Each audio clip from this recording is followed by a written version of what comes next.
అసలు మొట్టమొదట అనుగ్రహించింది ఒక పోయేవాణ్ణి. వెంకటేశ్వర స్వామి వారికి చామదుంపలు తేనెలో పెట్టి పెట్టి ధన్యత పొందినవాడు ఆయన.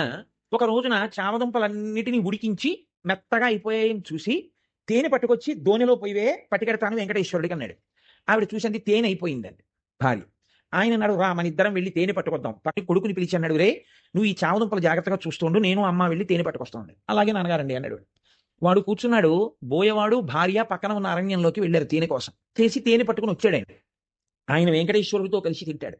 అందుకని ఆ తేనె పట్టుకుని వచ్చే లోపల ఈ పిల్లవాడికి ఆకలేసింది. వీడికి ఏమిటి అలవాటు? నాన్నగారు రోజు అక్కడ పెట్టి తినొస్తారు, అప్పుడే మనకి పెడతారు. కాబట్టి అక్కడికెక్కడికో వెళ్ళి పెట్టడం ఎందుకు? నాన్నగారు ఈ చెట్టేగా వెంకటేశ్వర స్వామి అంటుంటారు, కాబట్టి ఇక్కడ పెట్టేస్తే అయిపోదేంటి?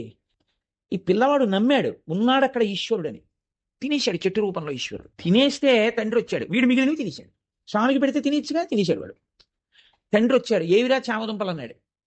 నాన్నగారండి ఈ చెట్టులోనేగా స్వామి ఉన్నారన్నారు, మీరు రమ్మన్నాను, ఆకలేసేస్తోంది స్వామి, ఉండలేను నాన్నగారు వచ్చే వరకు, నేను తినాలంటే మీకు పెడితే కానీ తినద్దంటారు కదా నాన్నగారు, మీరు వస్తే నా స్వామి మీరు తినేద్దరు కానీ నేను తినేస్తాను, రండి స్వామి అని అడిగాను. వచ్చారు, పెట్టాను, తినేశారు.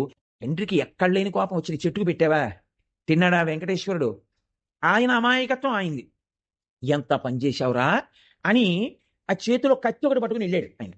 ఆ కోపంలో ఒళ్ళు తెలియకుండా కత్తెత్తి పిల్లాన్ని కొట్టబోయాడు. చెట్టు రూపంలో ఉన్నాడు వెంకటేశ్వరుడిని నమ్మినటువంటి పిల్లవాడి యొక్క నమ్మకాన్ని రుజువు చేస్తూ ఇలా ఎత్తిన చేతిని చెట్టు రూపంలో ఉన్న వెంకటేశ్వరుడు పట్టుకున్నాడు.